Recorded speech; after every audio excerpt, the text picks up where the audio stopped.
भारताने सिंधू करार स्थगित करण्याची घोषणा केल्यावर त्यावर अनेक प्रतिक्रिया उमटल्या। पण खरंच भारत अशा प्रकारे पाकिस्तानचं पाणी रोखू शकतो का? त्यासाठीच्या पायाभूत सुविधा भारताकडे आहेत का? समजून घेणार आहोत सोपी गोष्टमध्ये। पाकिस्तानला सिंधू नदीमधून पाण्याचा थेंबही मिळू देणार नाही असं जलशक्ती मंत्री CR पाटील यांनी म्हटलं। भारत यासाठी त्रिसूत्री कार्यक्रम राबवण्याची तयारी करतोय असंही ते सांगतात। तर पाकिस्तानला येणारं पाणी थांबवणं म्हणजे ॲक्ट ऑफ वॉर म्हणजे युद्धाची कारवाई मानली जाईल असं पाकिस्तान सरकारचं म्हणणं आहे। पण अशा प्रकारे पाणी रोखणं खरंच शक्य आहे का? त्यासाठी थोडा भूगोल समजून घेऊयात। 1960च्या सिंधू जल कराराद्वारे सिंधू नदी आणि तिच्या उपनद्यांचं पूर्व आणि पश्चिम नद्यांमध्ये विभाजन करण्यात आलं। रावी, बियास आणि सतलज या पूर्वेकडच्या नद्यांचं पाणी काही अपवाद सोडता भारत कोणत्याही बंधनांशिवाय वापरू शकतो। तर झेलम, चिनाब, सिंधू या पश्चिमेकडच्या नद्यांचं पाणी पाकिस्तान वापरतो। पण त्यातल्या काही नद्यांचं पाणी ठराविक प्रमाणात वापरण्याचा अधिकार भारताला सुद्धा मिळाला। त्यामध्ये वीज निर्मिती, शेतीसाठी पाणी वापरण्याची मुभा अशा गोष्टी आहेत। भारत हा सिंधूच्या प्रवाहाच्या वरच्या बाजूला आहे आणि पाकिस्तान खालच्या बाजूला। म्हणजेच भारताला भौगोलिक फायदा आहे, कारण पाकिस्तानला मिळणारं बहुतेक पाणी हे भारतीय भूभागातून वाहून मग पुढे पाकिस्तानात जातं। पाकिस्तानची लोकसंख्या आहे सुमारे 24 कोटी। सिंधू जल करारामुळे मिळणाऱ्या पाण्यातनं पाकिस्तानातल्या 1.6 कोटी हेक्टर भूभागावर सिंचन होतं। म्हणजे शेतीसाठीच्या पाण्याच्या एकूण गरजेपैकी सुमारे 80% गरज ही झेलम, चिनाब आणि सिंधू या नद्यांच्या पाण्याद्वारे भागवली जाते। तर 1/3 जलविद्युत प्रकल्प हे याच पाण्यावर अवलंबून आहेत। मग भारत लगेचच हा पाणी प्रवाह थांबवू शकतो का? तर नाही। सगळ्यात मोठं कारण म्हणजे भौगोलिक रचना। या सगळ्या नद्या उंचीवरून खालच्या दिशेने वाहत जातात।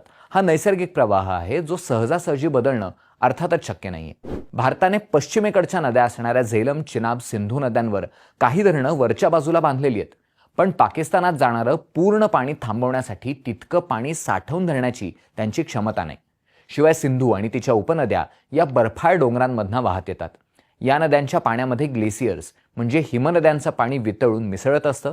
विशेषतः मे ते सप्टेंबर या काळामध्ये वितळलेल्या बर्फामुळे या नद्यांचे प्रवाह फुगतात। पण अब्जावधी क्युबिक मीटर इतका प्रचंड प्रवाह साठवण्यासाठीच्या किंवा वळवण्यासाठीच्या कालव्यांसारख्या पायाभूत सुविधा, रचना सध्या भारताकडे नाहीयेत। या नद्यांमधलं 60 ते 70% पाणी हे वितळलेल्या हिमनद्यांमधनं, तर 30 ते 40% पाणी पावसामुळे येत असतं आणि या दोन्ही नैसर्गिक घटकांवर भारताचं नियंत्रण नाहीये। South Asia network on dams, reverse and people चे प्रादेशिक जलस्रोत तज्ज्ञ हिमांशू ठक्कर यांनी बीबीसीशी बोलताना सांगितलं, भारताकडे सध्या नद्यांच्या पाण्याद्वारे वीज निर्मिती करणाऱ्या प्रकल्पांसाठीच्या पायाभूत सुविधा आहेत, पण त्यासाठी प्रचंड साठा करावा लागत नाही। सिंधू जल करारातनं भारताला झेलम, चिनाब, सिंधू नद्यांच्या 20% पाण्याचाही हिस्सा मिळतो। पण भारताकडे पुरेशा पायाभूत सुविधा नसल्यामुळे हा वाटा सुद्धा भारताला पूर्णपणे वापरता येत नसल्याचं तज्ज्ञांचं म्हणणं आहे। या नद्यांचं पाणी साठवण्यासाठीच्या अनेक प्रकल्पांवर पाकिस्तानने या कराराचं उल्लंघन असल्याचं म्हणत आक्षेप घेतलेत। पण आता पाणी वाटप करार स्थगित केल्यानंतर भारत सध्याच्या प्रकल्पांच्या रचनेमध्ये बदल करू शकतो किंवा पाणी रोखून धरण्यासाठी, वळवण्यासाठी नवीन प्रकल्प उभारू शकतो। पण पुन्हा भौगोलिक परिस्थिती हे या भागांमधलं आव्हान भारतासाठी असेल। चिनाब नदीच्या खोऱ्यामध्ये भारताने अनेक प्रकल्प मंजूर केलेत, त्यातले काही अर्धवट झालेत। भौगोलिक आव्हानं, प्रकल्पांचा निसर्गावर होणारा परिणाम, क्लायमेट चेंज या सगळ्यामुळे होणारे परिणाम या गोष्टी नद्यांवरच्या प्रकल्पांच्या कामामध्ये आव्हान ठरतात। त्यामुळे अनेक प्रकल्पांना स्थानिक पातळीवर सुद्धा विरोध होतोय। भारताला रन ऑफ द रिव्हर पद्धतीने पाकिस्तानच्या वाटच्या नद्यांचं पाणी वापरून विद्युत निर्मिती प्रकल्प उभारण्याची परवानगी सिंधू कराराने दिली होती। म्हणजे काय, तर विद्युत निर्मितीसाठी काही काळासाठी पाणी रोखून धरणं किंवा प्रवाह वळवणं। पण यामुळे पाकिस्तानात जाणारा प्रवाह मोठ्या प्रमाणात घटणार नाही याची काळजी आतापर्यंत भारताला घ्यावी लागत होती। पण कराराला स्थगिती दिल्यानंतर या विद्युत निर्मिती प्रकल्पांद्वारे भारत पाकिस्तानात जाणाऱ्या पाण्याचा प्रवाह कमी जास्त करू शकतो आणि त्याचा फटका पाकिस्तानला बसू शकतो। भारताने पाणी रोखून धरलं आणि कोणताही इशारा न देता अचानक सोडून दिलं तर त्यामुळे प्रवाहाच्या खालच्या बाजूला असणाऱ्या भागांमध्ये मोठं नुकसान होऊ शकतं। याला वॉटर बॉम्ब असं म्हटलं जातं।